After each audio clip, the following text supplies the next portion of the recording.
Four basic stages of racism, white supremacy. According to compensatory counter. Okay, what we got? 25, so just say 15.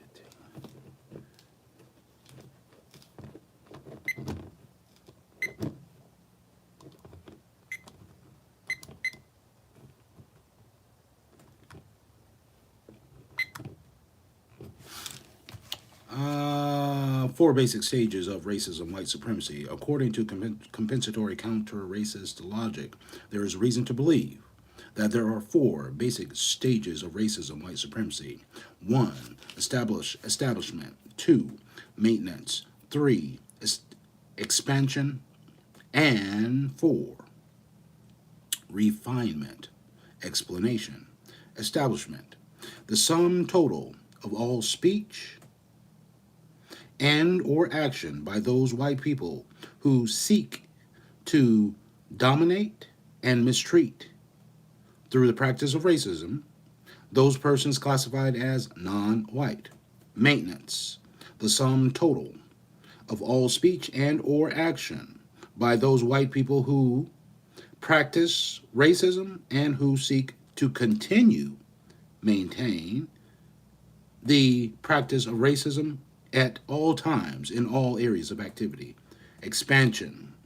The sum total of all speech and or action by those white people who practice racism and who do in a manner that directly or indirectly helps to promote and expand the number of non-white people made subject to racism. Refinement. The sum total of all speech and or action by those white people who practice racism in a manner that improves, refines the methods that help to make the practice of racism more efficient and or more acceptable to their victims, non-white people. What is meant by establishing white supremacy? The term establishment of white supremacy means to make white supremacy a reality. At some point in the past, an effective number of people classified as white began promoting the idea of dominating all of the non-white people who of the known universe entirely on the basis of color and or factors associated with color. These people produce ways and means of establishing the domination through trial and error based primarily on the use of deceit and direct violence. The skillful use of these methods proved to be totally effective in dominating all of the non-white people of the known universe in all areas of activity, including economics, education, entertainment, labor, law, politics, religion, sex, and war counter war. Each individual white person who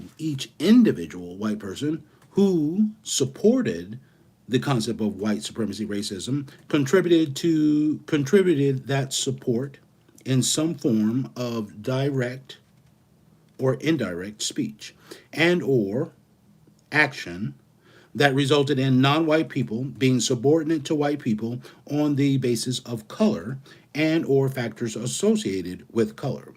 This color code of thought, speech, and action is by individual white people resulted in a pattern of racist white or racist thought, speech, and action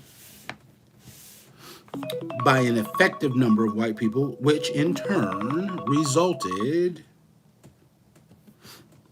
in what can now be correctly called white supremacy or the system of white supremacy racism. Since white supremacy came into existence through a process which evolved through the thought, speech, and action of white people as individual persons, there is no known code of white supremacy that can be formally recognized as such in a single set of words or pictures. The basic code of white supremacy is the total pattern of everyday thoughts, speech, and action of the individual white person who practices it. Thus, everything that each white person says or does that helps to promote white supremacy is all a part of the white code, and all parts of the white code is for the purpose of maintaining white supremacy. See six most important characteristics of racist man and racist woman. What is meant by maintaining white supremacy? The term maintaining, continuing white supremacy racism to means to keep white supremacy a reality. The people who practice white supremacy do so by constantly thinking, speaking, and or acting in a manner that directly or indirectly keeps all of the non-white people of the known universe subjugated on the basis of color at all times, in all places, in all areas of activity. White supremacy, in order to be correctly called white supremacy, is and must be practiced against all people of the known universe classified as non-white. This includes forms of white supremacy that are practiced both directly and indirectly. It is not necessary for white supremacists to be within sight of or be in direct contact with non white people in order for those white supremacists, racists, to maintain white supremacy. What is meant by expanding white supremacy? The term expanding white supremacy means to increase the number of people who are subject to white supremacy. Since the establishment of white supremacy, the white supremacists have expanded and or added strength to their power by acting to make sure that all non-white people born into the universe are made subject to the will of the white supremacists at all times, in all places, in all areas of activity. In a world socio-material system dominated by the white supremacists, every non-white person born in the universe, in the known universe, immediately becomes a victim of and subject to the system of white supremacy. This happens automatically. The reason being that racist man and racist woman, white supremacists collectively, are the direct and or indirect functional masters of all the non-white people of the known universe in all areas of activity. The expansion of white supremacy also means that the longer white supremacy is maintained, the greater the effect it has on the thinking of non-white people. Thus, if the thinking of non-white people is dominated by people who practice white supremacy, and these thoughts cause non-white people to function in greater support of white supremacy, the effects of white supremacy are expanded. Since white supremacy is the most masterful expression of falsehood, deception, non-justice, and incorrectness among the people of the known universe, any expansion of white supremacy only helps to promote falsehood, deception, non-justice, and incorrectness. What is meant by refining white supremacy? The term refinement of white supremacy means to improve the methods of maintaining white supremacy. This means that the white supremacists work to decrease the necessity for direct violence and or the threat of direct violence against non-white people. They instead act to increase the use of deceit as the basic means of causing their victims to enjoy and or not resist their subjugation to white supremacy. Okay. The refinement stage of white supremacy is the ideal stage of racial subjugation to best help those white supremacists who strive to produce it. They prefer a condition in which the victims willfully support being subjects of the white supremacists as they become accustomed to believing that this is the best possible arrangement between white and non white people. The white supremacists promote the refinement of white supremacy by speaking and or acting in a manner that makes the practice of white supremacy more acceptable and or more appealing to the victims. This is done through a constant process of improved deception. Six most important characteristics of racist man and racist woman. The refinement stage of white supremacy is generally promoted through the systemic use of falsehood and or flattery. Sometimes the flattery takes the form of material objects distributed among the non-white people of the known universe to be used as so-called status symbols.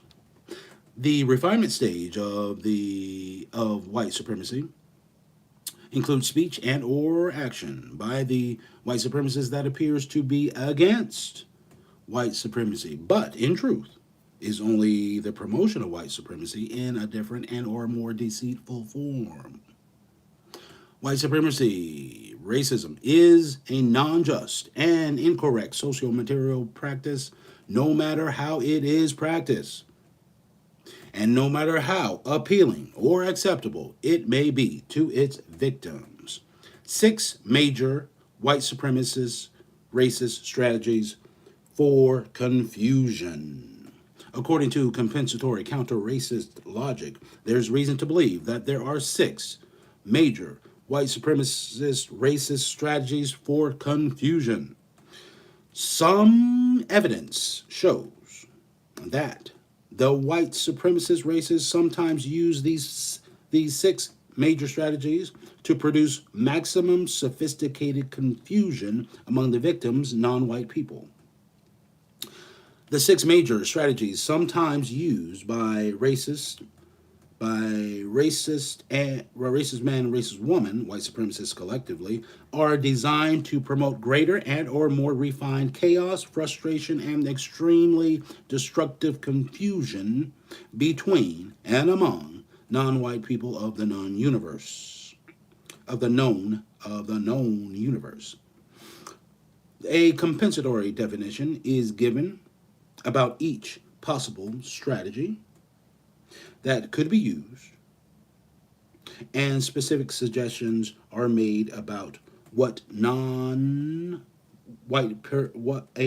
person can do to counteract and or to minimize the effects of these 6 major strategies for confusions.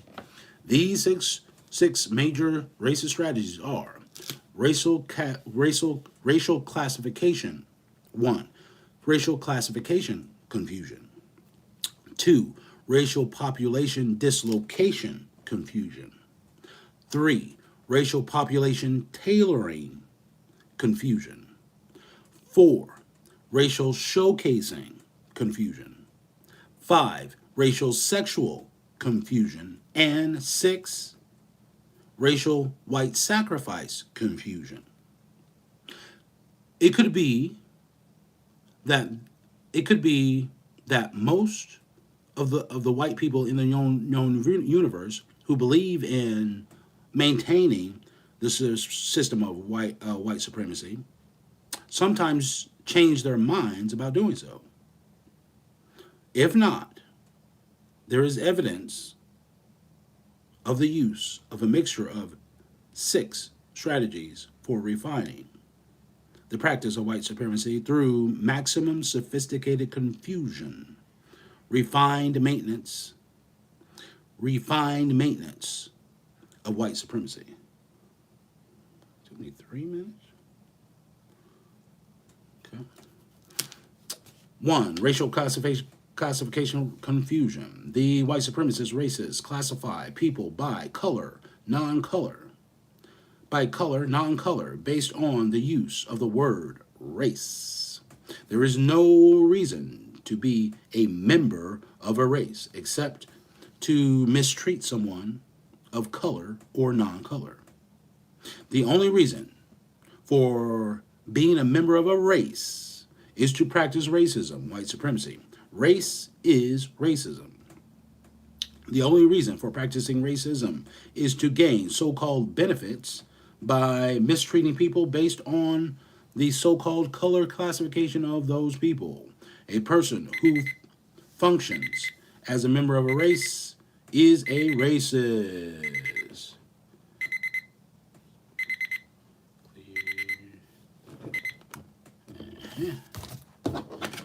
Ándale pues, move right along, move right along.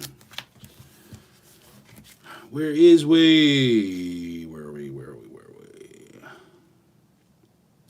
Diversity Act, blah, blah, blah, blah, blah, blah. Okay. All right, let's start here.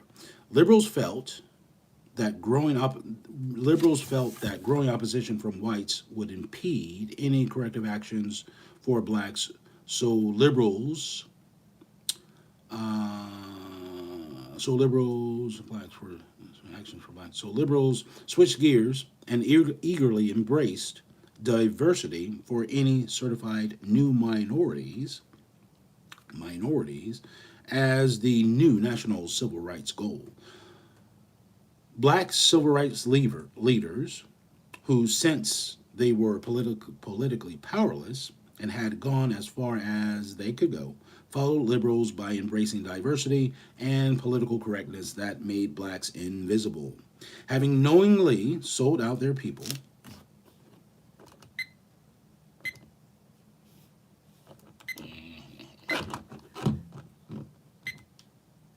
Having knowingly sold out their people, ooh, no. Having knowingly sold out their people, the civil rights establishment kept silent and promoted the newly fabricated minority classes with the hope that some blacks might inadvertently benefit from diversity inclusion programs and political correctness attitudes, which were popular in mainstream society. Both government and the private sector accepted the legal diversity rationale with the clear understanding that blacks would be nearly excluded from preferential treatment and public resources diverted to newly fabricated minorities. The federal government's failure to enforce the nation's immigration laws enabled a massive influx of legal and illegal Hispanic immigrants to enter the United States. They soon surpassed the native black population and became the majority minority and the nation's preferred minority in terms of receiving benefits and privileges. By the year 2000, such large numbers of Hispanics had entered the country that they displaced blacks in population and from the nation's consciousness. Blacks moved down from second class to third class citizens. The reduction of blacks to third class citizens gave Hispanics greater political leverage than blacks in voting potential, business development, and public consciousness. The preferential immigration policies that sparked the growth of Hispanics were in response to the gains blacks made during the civil rights era. By 2014, there were 55 million Hispanics in the U.S., making up more than 17% of the population. 93% of Hispanics had been in the country less than 40 years. Since the year 2000, Hispanic organizations, authors, and media personalities publicly boast that they have made blacks obsolete, replaced them as the majority my of as the majority majority as the majority minority majority as the majority and replaced them as the majority and made them instead the minority. Okay, adhering to a trickle down belief Hispanics argue that blacks have had their day. The diversity concept, as a public policy, offers a menu of preferred gender or ethnic groups from which the white overclass can choose to direct resources and opportunities. The diversity is a broad and ambiguous concept which hides from public view who actually receives the targeted benefits.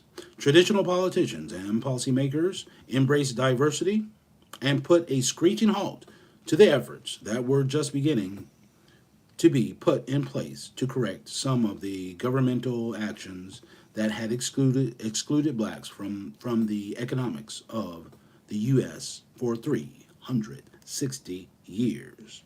Diversity policies became a facade for covering up the abuse inflicted on blacks by the U.S. government. Each class group that receives gratuitous special treatment further dilutes and redirects resources away from blacks. It is a continuous assault.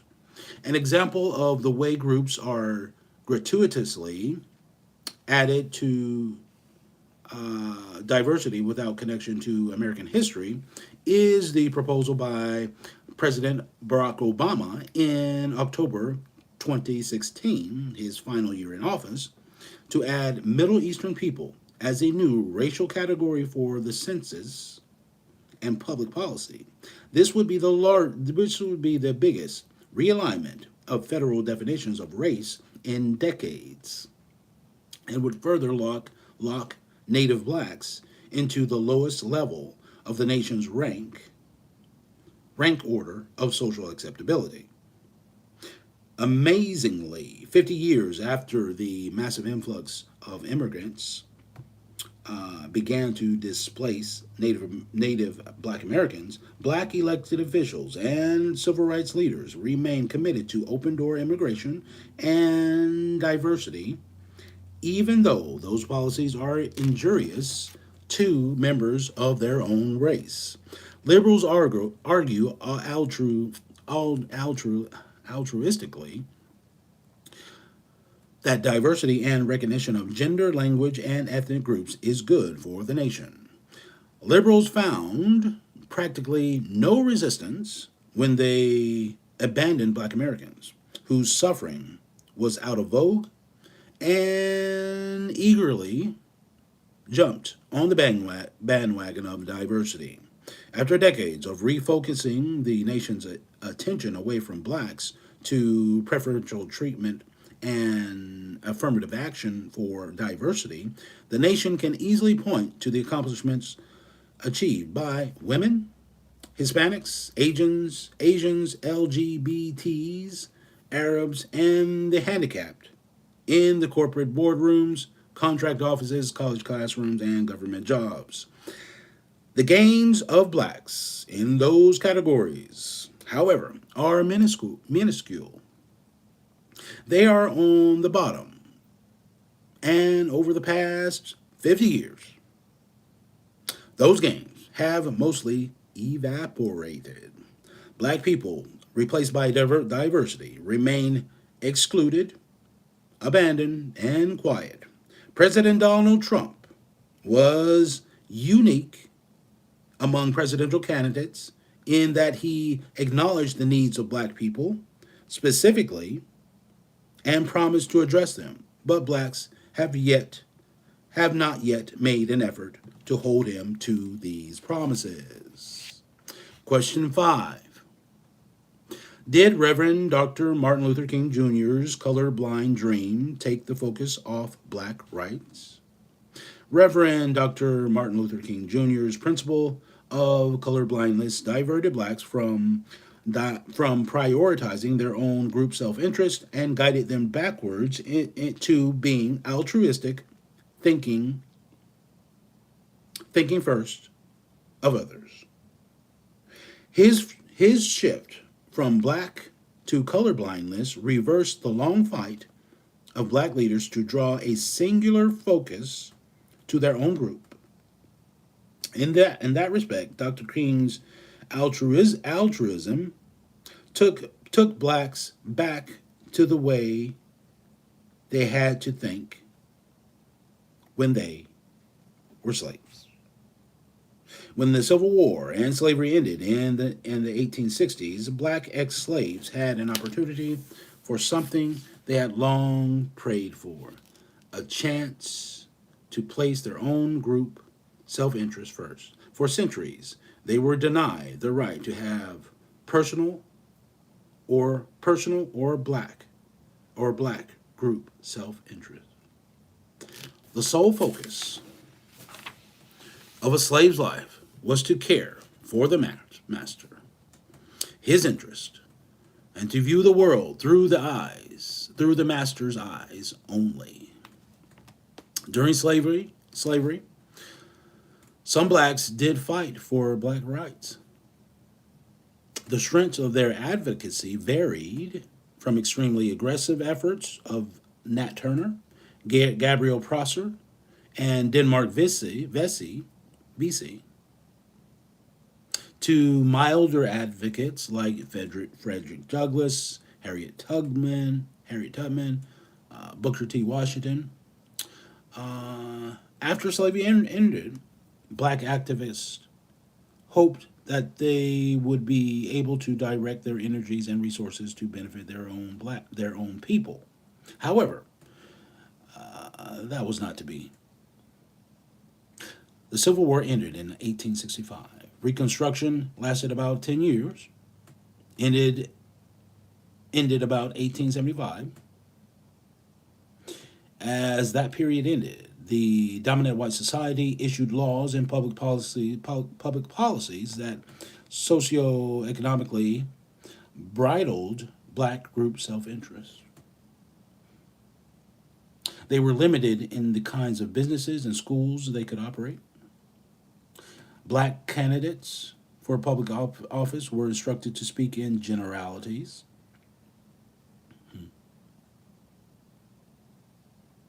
They could not speak out in the interest of blacks or hold whites accountable for past injustices. According to, or around 1915, a pro-blackness period finally did emerge and lasted for a full generation. W.E. Du Bois began advocating black-based politics. Marcus Garvey advocated black economics. Carter G. Woodson emphasized black education. Elijah Muhammad organized the black Muslims, and black entertainers and artists pushed blackness through the Harlem Renaissance. The increased focus on blackness resulted in the rise of black leaders who, in 1928, petitioned the federal government to codify black self-interest by passing a Negro Bill of Rights. Their intent was to recognize and focus public attention to relieving the historical legacies that kept blacks fixed at the lowest rung of society's social hierarchy.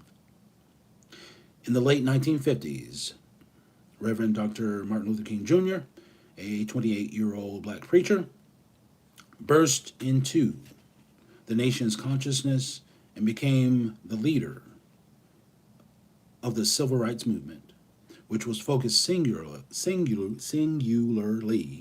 on black issues at the time. As time went on, however, the movement lost focus. Dr. King was the first black leader to convert black problems into a broad category of minority issues, which included gender, ethnicity, language, religion, handicap status, and poverty classes. Thomas E. Woods, Jr., in his book, 33 Questions About American History, pointed out and discussed how Dr. King proposed that the nation institute a Bill of Rights for the disadvantaged, not a Bill of Rights for Black Americans.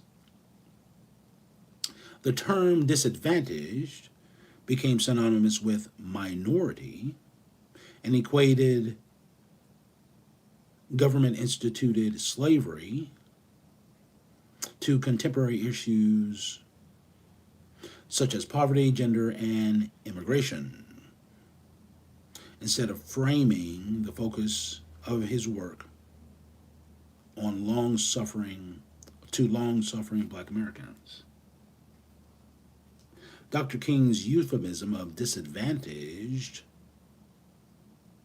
opened the door for a myriad of ambiguous groups that made the case that they too had suffered institutional treatment and deprivation and exploitation. Dr. King's actions started Black America down the slippery slope of competition with fabricated minority issues in 1960 when he said, "We're going to take this movement and reach out to the poor people in all directions in this country, into the Southeast, after the Native Americans, into the West, after the Chicanos, into Appalachia for poor whites, and into the ghettos, after the Negroes and Puerto Ricans.